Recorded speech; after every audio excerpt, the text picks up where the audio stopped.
Good morning বন্ধুরা, কেমন আছো তোমরা? আশা করছি সবাই অনেক ভালো আছো আর আমি অনেক ভালো আছি। এখন বাজে 10:30টার মতো আর আজকে সোমবার। আজকের ভিডিওটা এখান থেকেই শুরু করছি। সকালের বাসি কাজকর্ম করে খাওয়া দাওয়া করে ভাবলাম চলো আজকে এই ঘরটা পরিষ্কার করি। অনেক দিন থেকেই দাদু আছে আর ঘরের মধ্যে আমি হয়তো ভেবেছিলাম চলে যাবে তারপরে একবারে পরিষ্কার করবো, কিন্তু যেহেতু কিছু দরকারে থাকতে হচ্ছে, অনেক দিন বেশ কিছুদিন থেকেই আছে, তো ভাবলাম চলো দাদু থাকার সঙ্গে সঙ্গে ঘরটাকে পরিষ্কার করে নিই। অনেকটা ঝুল হয়েছে আর এখন যেহেতু এই ঘরে ফ্যান হয়েছে, ফ্যান থাকলে মনে হয় একটু ঝুলটা বেশি হয়। আর এই পাশে একটা ছোট্ট একটা চেয়ার ছিল লোহার, তার মধ্যে 3টে ট্রাং রাখা হয়েছে। এখানে আমাদের যে জিনিসগুলো লাগে না আবার ফেলেও দেওয়া যায় না সেই জিনিসগুলো ট্রাঙের মধ্যে রাখা আছে। তো এতটাই ভারী ছিল ট্রাংগুলো, আর ওখানে বাসনপত্র, লেফ এসব ছিল, কাঁথা, তারপরে যা যা লাগে সেগুলো ছিল। তো ভারীর মধ্যে না একদিকটা হেলে গিয়েছে, টেরা হয়েছে। ভাবলাম আজকে এটাকে সরিয়ে তারপরে আবার টুলটাকে চেয়ারটাকে ভালো করে বসাবো। তারপরে ভাবলাম ঠিক আছে, কষ্ট মষ্ট করে সরিয়ে নিলাম, যদিও অনেক ভারী ছিল আর ভিতরে ছিল বাসন, অনেক কিছু ছিল। আর এগুলো এতটা ভারী ছিল কি বলবো, তুলতেই পারছিলাম না, তবু একা একা করেছি। আর এই পাশের ভিতরে চেয়ারের নিচে আরও একটা ছোট্ট রেখে একটা ট্রাং ছিল। তারপরে দেখি এখানে যেহেতু ঘরটাতে অনেক দিন আগে মাটি ফেলা হয়েছিল, তো ভালো মতো মাটিটা বসেনি আর ওই পাশটা মোছাও হয় না, একদম শুকনো শুকনো হয়েছিল। তো ভাবলাম এখানে একটুখানি জল দিয়ে দিই, তাহলে যত জল পড়বে ভিজবে তত কিন্তু মাটিটা শক্ত হবে। তারপরে আবার টুলটাকে দিয়ে দিলাম। আর এখানে একটুখানি কিছু দিতে লাগতো, কিন্তু এখন আর এই সময় আমি কিছুই পাচ্ছি না, আর বাড়িতেও কেউ ছিল না, প্রচণ্ড গরম। আমি শুধু কোনো রকম উঠিয়ে আবার ঠিকঠাক করে বসিয়ে রেখে দিয়েছি। এতটা ভারী ছিল তখন, এটাই আমার কাছে অনেক কষ্টর বা বেশি খাটনির কাজ মনে হচ্ছিলো। তারপরে ছোট্ট একটা আমি যেটা তাক বানিয়েছিলাম সেখানে কৌটোগুলো নামিয়ে নিচ্ছি, তার কারণ কৌটোর উপরটা অনেকটা ধুলো হয়েছে, তো সেগুলো একটুখানি মুছে সুন্দরভাবে গুছিয়ে রাখবো। দেখতেই পারছো টেবিলের কি অবস্থা, এখানে এত কিছু জিনিস হয়েছে, টুকটাক করে রাখতে রাখতে পুরো টেবিলটা, যে একটু ভাত খাবো সেটারও কিন্তু জায়গা নেই। তো আজকে এটাই এই ঘরটাকে একটুখানি পরিষ্কার করব আর গুছিয়ে রাখবো, তার সঙ্গে সঙ্গে এলোমেলো জিনিসগুলো একটু ঠিকঠাক করে রাখবো আর ঝুলটাও একটু ঝেড়ে নেব। আর এখানে একটা কাপড় দিয়ে দিচ্ছি, তার কারণ এমনি জিনিসটার মধ্যে ধুলো থাকবে আর কাপড়টা কিন্তু নোংরা টোংরা হয়ে গেলে একটুখানি ধোয়াও যাবে। আর কাপড়টা পাড়তে এতটা বিরক্তকর লাগছিল, তার কারণ ফ্যান চলছিল আর কাপড়টা অনেকটা হাওয়ার মধ্যে উড়ে যাচ্ছিলো, ভালো মতো সেট হচ্ছিল না।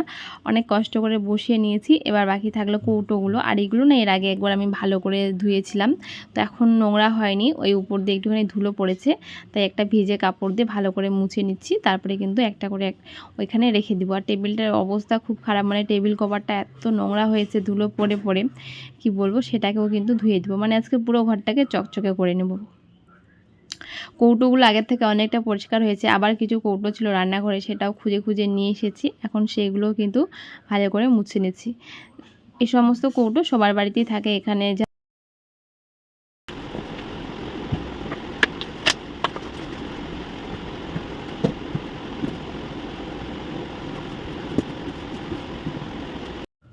অনেকক্ষণ থেকেই কাজগুলো করছিলাম, আর গরমটার মধ্যে আজকে অনেকটা রৌদ্র দিয়েছে, আর যেহেতু এখন ঘরে ফ্যান আছে খুব একটা অসুবিধে হয়নি, তবু গরমটা একটু বেশিই লাগছিল।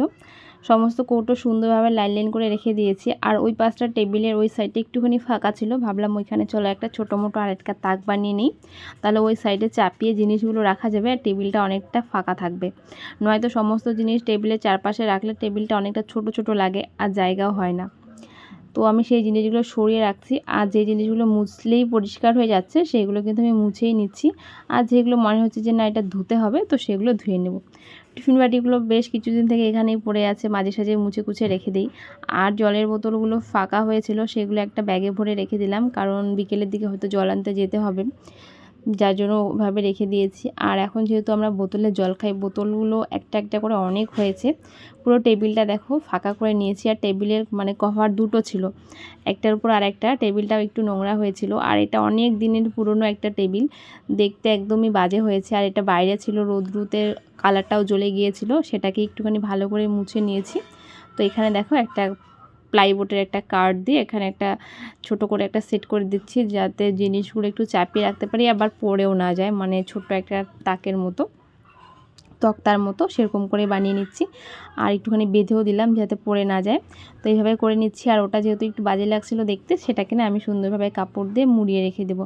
আর টেবিল কভারটা বাইরে রেখে দিয়েছি, তার কারণ ওটাকে ভালো করে ধুতে হবে। আর এইভাবে ধোয়া যাবে না, কুয়ো পাড়ে নিয়ে গিয়ে সাবান আর কট ব্রাশ দিয়ে ভালো করে ঘষতে হবে, তাহলে একদম পরিষ্কার হয়ে যাবে। ওই পাশটা কোনো রকম গুছিয়ে নিয়েছি। আর এখন দাদু গিয়েছিল স্নানে, দাদু এখন ঘুমোবে।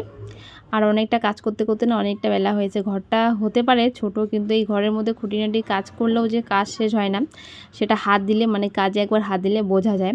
তো বিছানাটা ভালো করে দিচ্ছি। আর আগের বিছানার মানে চাদরটা পাল্টে দিলাম, তার কারণ এটা মা ধুয়ে দিয়েছিল, একটা ভালো বিছানা চাদর পেতে দিয়েছি। তার কারণ ঘরটা যেহেতু ঝাড়লাম অনেকটা ঝুল হয়েছিল, আর ঝুলের ধুলোগুলো পড়লে না গায়ে কেমন কিটকিট করে। তো ভালো করে সুন্দর করে পেতে দিয়েছি। অনেকটা পর এটা শুকিয়েও গিয়েছে, এটা আমি ধুয়ে একদম পরিষ্কার করে ধুয়ে দিয়েছি। এখন দেখো কতটা চকচকে লাগছে দেখতে। এখন সেটা পেতে দিচ্ছি, ভালো করে সেট করে দিয়ে দিলাম। এখন অনেকটা ফাঁকা লাগছে। আর এখানে কিছু জিনিস রাখবো, আর রান্না বান্নার পর তরকারি রাখলে অনেকটা জায়গা থাকবে। কাজটা করতে করতে কিন্তু মাও বাজার থেকে চলে এসেছে। আর এদিকে আমি রান্না করছি। রান্না বলতে মা তো সকালে রান্না করে রেখেছিল, আমি করবো একটুখানি লাউ পাতার বাটা। লাউ শাক আমার ভালো লাগে না, মানে লাউয়ের ডগা সেটা ভালো লাগে না। তার এই ডাঁটাগুলো সেগুলো আলাদাভাবে চচ্চড়ি, আর পাতাগুলোর বাটা, এটাই আমার বেস্ট লাগে। তো আমি এখানে কালো জিরে, রসুন আর দুটোর মতো লঙ্কা দিয়েছি, সেটাকেই ভেজে আমি না শাকটা দিয়ে দেবো। আমার মনে হয় এইভাবে রান্না করলে আমার বেশি ভালো লাগে, মানে রান্না তো না, বাটা দিয়ে একটু বেশি ভালো লাগে ভাত খেতে। তো যার জন্য এর আগে একবার খেয়েছিলাম, মা করেছে, আজকে আমি করছি। মা ওই দিক থেকে বাজার থেকে মাছ নিয়ে এসেছে, মাছের মাথা নিয়ে এসেছে, আর নিয়ে এসেছিলো চিংড়ি মাছ। তাই কারণ আজকে মানে আমার মায়ের মাথাতেই ছিল না, ভাদ্র মাস শেষের দিকে, আর দাদু শরীরটা ভালো নেই, অনেক দিন থেকে আমাদের বাড়িতে আছে। তো মার একটা অন্য চিন্তাতে মানে ভুলে গিয়েছে যে ভাদ্র মাস শেষের দিকে। আর আমার মার আজকে হঠাৎ করে মনে পড়লো। তো তারপরে আমার মা, আমার যে দিদি আছে মানে আমার পিসির মেয়ে, তাদেরকে রাতে বলেছিল মানে আমাদের বাড়ি আসতে, মানে যে ভাদ্র মাসে মামির হাতে ভাত খেতে হয়, সেটারই নিমন্ত্রণ দেওয়া হয়েছে আর কি। তো যার জন্য মা মাছ নিয়ে এসেছে, আর অনেকেই মাংস খায় না, তো যার জন্য মাছটাই আনা হয়েছে। মাছটা সবাই খায়, কেউ আছে মুরগির মাংস খায় না। তো মা মাছ এনেছে আর চিংড়ি মাছ এনেছে। মা হয়তো রাতের দিকে রান্নাবান্না করবে। তো মা মাছ পরিষ্কার করছিল, আর এই মাছগুলো পরিষ্কার করতেও না অনেকটা সময় লাগে। আর চিংড়ি মাছ না কাটতে মানে বেচতে হয়, অনেকেই চিংড়ি মাছটাকে না মানে পিছন দিকে একটা পিঠের দিকে একটা ছোট একটা সুতোর মতো থাকে, সেটা বের করতে অনেক সময় লাগে। তো সেটাই মা করছিল, আর এদিকে আমি রান্নাটা করে নিচ্ছিলাম। এটা দুপুরের দিকে আমরা খাবো, মানে আমি আর মা। আর দাদু তো খাওয়া হয়ে গিয়েছিল, তার কারণ দাদু আমাদের সঙ্গে, তো আমরা তো দুপুরবেলা খাই না, আমরা তো খেতে খেতে 5টা বাজে, দাদু তো দুপুরেই লাগে ভাত। তো দাদু ওদিকে খেয়ে ঘুমিয়ে পড়েছে, আর এদিকে আমি রান্নাটা করে নিচ্ছি, তারপর এটাকে আবার বাটতে হবে। এদিকে মা নিয়ে এসেছে চিংড়ি মাছ। মা ভেবেছিল একটা লাউ ছিল, তো সেটা দিয়ে মা লাউ চিংড়ি করবে। আর আমি যেই জিনিসগুলো খাইনি, মা সেই জিনিসগুলো বানিয়ে খাওয়াতে একটু বেশি ভালোবাসে। তো এদিকে মা 1 গামলা মাছ আর 1 থালা মাছ, চিংড়ি মাছ, সেটা পরিষ্কার করছিল। আর এদিকে আমি এটা বেটে নিচ্ছি। এটা আমি কোনোদিনও বাটিনি, আজকে যে সিলবাটায় নিয়েছি। আর এত মানে স্লিপ করছিল বারবার, মানে একদম পিছলে একদম সামনের দিকে মানে পিছন দিকে চলে আসছিলো। আর এত পরিমাণে মানে ঝামেলা হচ্ছিলো, বিরক্ত লাগছিলো বাটার জন্য, মানে কি বলবো। যেহেতু এটাকে তেল দিয়ে বাটা হয়েছে, বারবার শুধু চলে আসছিলো। তো অনেকটা কষ্ট করে এটা বাটলাম, মনে হচ্ছিলো আর কখনো বাটবো না, কিন্তু এত সুন্দর হয়েছে খেতে, আর কি আর বলবো। এটা শিলবাটাটা বেটে খেতেই আমার মনে হয় বেশি ভালো লাগে। আর এদিকে আমি মাছটা ভেজে নিচ্ছি। যেহেতু অনেকগুলো মাছ ছিল, আর মাছ ভাজতেও কিন্তু অনেকটা সময় লাগে। তো মা ওইদিকে চিংড়ি মাছটা পরিষ্কার করছিল, আর আমি মাছের পিসগুলো ভেজে নিচ্ছি। মাথাগুলো তো ভাজতে ভয় লাগে, তার কারণ মাথাগুলো কিন্তু ফুটে তেল ছিটতে পড়ে। তো আমি এইগুলো ভেজে নিচ্ছি, তারপরে বাকিটা মা ভেজে নেবে। মা আবার আমাকে একটা ছেড়ে দেখিয়ে দিল কী করে মাছটাকে ছাড়তে হয়, যাতে তেল না হাতে পড়ে বা কোথাও ছিটকে পড়ে। তো সেভাবে দেখিয়ে দিল। আর আমি ভালো করে মাছগুলো এপিট উপিট সুন্দর করে ভেজে নিচ্ছি, একটু কমই ভেজে নেব। মা পরে হয়তো ভালো করে ভেজে তারপরে রান্না করবে। আস্তে আস্তে ওদের রাত হবে, 8টা সাড়ে 8টার মতো বাজবে। আর বাড়িটা অনেকটা কাছে, মানে কাছে বলতে আমাদের এখান থেকে 10 মিনিটের রাস্তা। তো যার জন্য হুটহাট করে প্ল্যান হয়েছে, আর হুটহাট করে বলা হয়েছিল। মাছটা ভেজে নিয়েছি, আর দুপুরে মানে বিকালের দিকে আমরা যেহেতু খাই, তো দুপুর বলি। তো এখানে আমরা খেতে বসেছি। মাছের তেলটা মা রান্না করেছে, আর এখানে ছিল সকালের একটা তরকারি মানে ঘন্ট, আর বাটা, আর মাছের কিছু মাথা ভাজা। তো এটা দিয়ে আজকে দুপুরের খেয়ে নেব। রাতের দিকে মা হয়তো আরও রান্নাবান্না করবে, যেহেতু দিদিরা আসবে। আর আমার বড় পিসির 2টোই মেয়ে। তো বড় মেয়ের তো বিয়ে হয়েছে, সে শ্বশুরবাড়ি থেকেই আসবে, আর ছোটো বোন রিঙ্কি যে আছে আর কি সে আসবে। বাটাটা দিয়ে ভাত খেতে এত টেস্টি লাগছিলো কি আর বলবো, মানে কি যে ভালো লাগছিলো। মাছ টাছ থেকে আমার মনে হয় বাটা দিয়ে আমি ভাত খেয়ে নিই, মাছ শুধু একটুখানি নিয়েছি। আর আমি দেখছিলাম আমি এখান থেকে একটু মাছ খুঁটে খুঁটে পাই নাকি, এটা আমার অভ্যাস।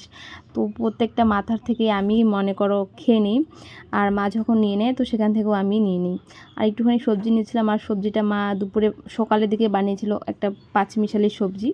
তো এত টেস্টি হয়েছিল কি বলবো। এটা দিয়ে আমরা কিন্তু বিকেলে খাওয়া দাওয়া করে নিয়েছি। আর রাত হয়েছিল তখন দিদি, তারপরে দিদির ছেলে ঈশানের নাম, তো এরা কিন্তু সবাই চলে এসেছে। আমার দিদি বড় দিদি দুটো ছেলে, একটা নাম কৌশিক আর একটা নাম ঈশান। তো এরা এখানে বসে আছে, আর মা ওদিকে রান্না করছে, আর জিজু এখন আসেনি, আসবে একটু পরে কাজ থেকে। তো এদিকে দেখো আমরা এখানে খেতে দিয়েছি। আর না টেবিলটা সেট করতে একটু মানে কি বলো তো ঝামেলা হচ্ছিল, জাম্বু বললো নিচেই দিয়ে দিতে। তো দেখো আমরা সবাইকে কিন্তু নিচেই খেতে দিয়েছি, আর সবাই ওখানে খাচ্ছে, আর দাদু ওখানে বসে বসে মোবাইল দেখছে, মোবাইলে খবর দেখছে। তো এদিকে এখানে খেতে দিয়েছি। মা রান্না করেছে মাছের মাখা মাখা, মানে মাছের ঝাল করেছে, আর করেছে লাউ চিংড়ি, আর সবজি করেছিল একটা ঘন্ট আর ডাল, আর একটুখানি মাছের তেলও দেওয়া হয়েছিল সবাইকে। তো আমি না দেখাতে ভুলে গিয়েছিলাম। তো চলো আজকের ভিডিওটা এখানে শেষ করছি। সবাইকে গুড নাইট।